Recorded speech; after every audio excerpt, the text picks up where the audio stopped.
What's going on, guys? My name is Triforce Addiction. Welcome back to another video. So today was a pretty interesting day. I actually almost forgot that today was going to be the day that Cosmic Shake was finally getting a gameplay trailer, and to be honest, they did not disappoint. So I'm not going to go through like every detail in depth because I don't have time for that, but I'll just highlight one of the key, the key similarities as well as just some major differences. So the movement and I guess the engine is more or less the same as it was with Battle for Bikini Bottom. You're going to see in this trailer that I have recorded, it is almost the exact same game, just maybe a couple of different things. First off, the movement. The movement is probably the most noticeable change. I should probably let you guys know that I guess my theory with Patrick is that he's not actually going to be too much of a playable character. Maybe he'll have some elements of gameplay, but he's not really going to be the same as he was in Battle for Bikini Bottom, meaning that he's going to kind of take a backseat this time around.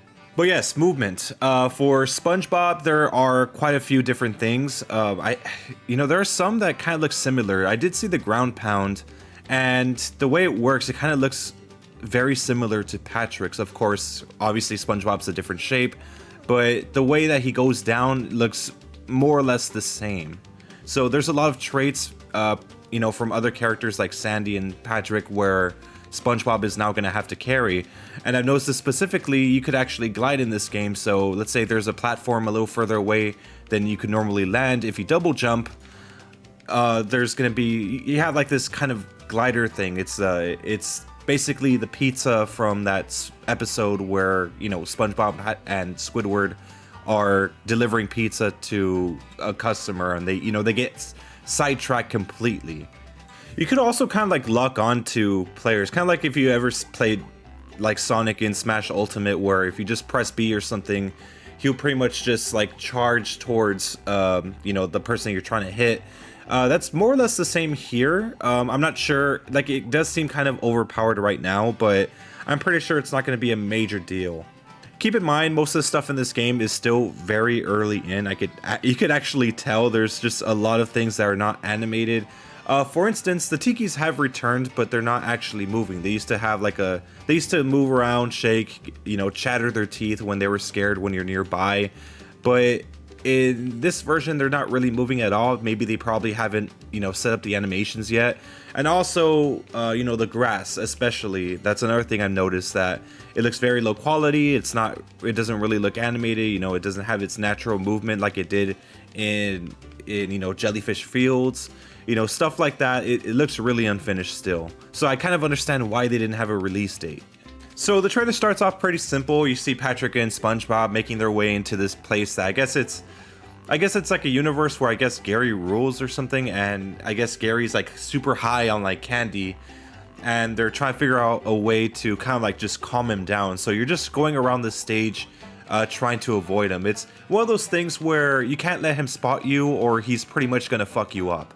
And this is where it really kind of looks like Battle for Bikini Bottom, because like the side stuff, like the wooden floors and everything, it really reminds me of really the whole room that he was in, when he's trying to stop Gary, really kind of just looks like a carbon copy of the Rock Bottom Museum. I don't know, it looks very familiar. I don't know if it's because of the textures, but yeah. But from what it looks like, it kind of looks like the little library that SpongeBob met Gary in one of the dreams. And there's a lot of callbacks. I mean, there's pictures of like Gary without his shell. You do see Larry, like the other snail that he adopted after, like he lost Gary to Patrick. There's a lot of references throughout like this entire trailer. I mean, you see the sea bear, you see that little alarm clock whale thing from the caveman episode. I mean, there's just so much. So while there's a lot of like different cameos in this game, like a lot of callbacks, probably my most favorite one was when SpongeBob was sliding down in that prehistoric era level, and you see like all the crabs there just sidestepping, and they're just like money. So I thought that was hilarious. It really shows you that they actually wanted to please the fans. However, there was like one thing that kind of did bother me about the caveman portion of the trailer.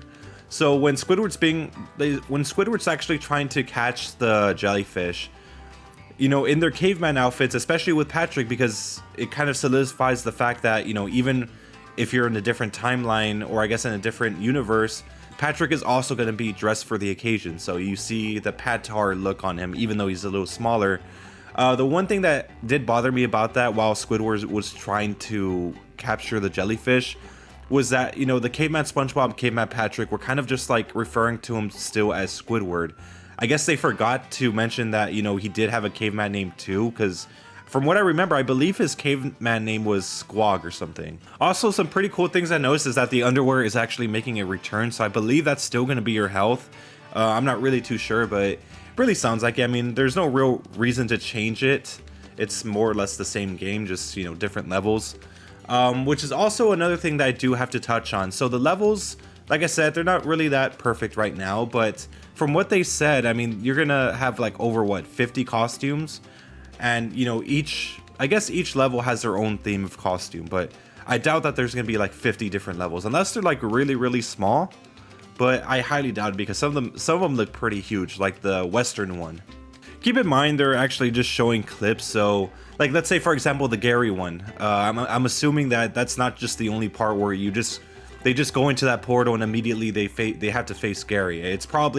There's probably like some sub levels like behind it, you know, kind of like how it was with Battle for Bikini Bottom. Like there's multiple stages of like Mermalair, or there's multiple stages of Jellyfish Fields. I'm assuming it's going to be the same way. They just got like a small clip of, I guess, I'm not even sure if this is a boss fight, but maybe it's just like kind of like an obstacle thing. Also, a cool thing I've noticed is that they actually changed the landing icon that you typically would see as red in Battle for Bikini Bottom Rehydrated. You guys know what I'm talking about. When you're facing like Robot Patrick, or even like just a Tartar robot, you'll notice that like there's like always red spots on the floor telling you where the I guess the drippings are gonna land.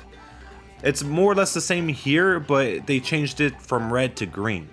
So now the enemies also have been replaced with like these purple goo monsters. I don't know what they are, but you know, they all seem to have their own theme. There's like this huge buff one. There's also like this one that has like a hammer. I think I guess they're gonna be the ones that replace the robots from Battle for Bikini Bottom. But really, they don't look that difficult to beat. I mean, maybe the buff one looks a little bit more difficult than the other, since it might take a little longer to kill it. But for the most part, they kind of just seem very generic. I think that's an issue that I do kind of take. I mean, they look like they're very easy to take down. Probably one of the stages that confuses me the most, because I don't know where it's from, is the second one, where you're actually, well, not the caveman one, but the one where what you're kind of like just seeing right now. I don't really know where it takes place. It kind of looks like it takes place in downtown Bikini Bottom, but I don't know why it kind of looks like a fortress of just like water. That's probably something that I'm got to look closer at, because it doesn't really make that much sense. However, they did bring back the Karate Island type of thing. I think this is the movie set stage where, you know, there's just a bunch of, you know, props and everything. So it's not really Karate Island, but it's very reminiscent to it. There is a guy that is being chased by these monsters, but I don't know if he has any sort of major role within just the story. Maybe he's just like one of those NPCs that you just save and you just never hear about again. So as for the Wild West one, because I'll admit that one probably looks the best out of all of them. There's a lot of reminiscence to what do you call it, to Jellyfish Fields. You could tell it's almost the exact same thing. And who knows, maybe this is actually Jellyfish Fields, but in an older time, you know, in the Western times. Hopefully, because, you know, I'm seeing the clouds with like the stars and the cowboy hats. Hopefully there's going to be some sort of connection with Sandy, since she is, you know, from Texas and it looks Western. Hopefully, because we didn't, you know, now that I think about it, we didn't see Sandy at all within this trailer. I mean, even in the movie set portion, we were able to see Pearl, but we didn't get to see Sandy for whatever reason, unless I missed her. But yeah, Pearl might be there in the movie set because you know how she is. She wants to be a movie star. Also, like, speaking of Pearl, she kind of looks weird as a 3D model, and it's not at the fault of the devs, but the thing is that we're just not used to seeing her in a 3D aspect. You know, we don't see the front of her. We usually look at her from a side perspective. So like when they recorded that portion of him just walking down the street in the set, Pearl looked extremely weird. It's just how it is because, you know, we're just not used to seeing her in a 3D model. So anyways, that's pretty much all I picked up on. I mean, yes, like the levels are pretty sweet. They look very nice. They look a lot more fine-tuned than they did in Battle for Bikini Bottom. I guess it's just the detailing. But keep in mind, they didn't say it's available for the series consoles or even the PS5. They're still kind of like doubling down on, you know, the past consoles like the PS4 and the Xbox One. I'm assuming that, I mean, you know, I think those consoles are what, like backwards compatible, so I don't really think it's going to be much of an issue. But yeah, that's something I noticed, that like they still haven't really updated support for the newer consoles. What I'm hoping for, especially for the Switch, that it's not too buggy as it was with Rehydrate. I mean, you guys remember all the issues, you know, it looked bad when it, you know, some renderings looked bad, Sand Mountain looked bad for a very long time until they fixed it. There's also issues with like running diagonally. You couldn't do that properly because you would slow down. So it made platforming like really hard unless you use the control stick a lot more. So yeah, hopefully the Switch version is a lot better. But anyways, that's all I have to say on this subject. Anyways, have a wonderful day, guys. Thank you guys so much for watching. And yeah, have a good day, I guess. I'm tired of repeating myself.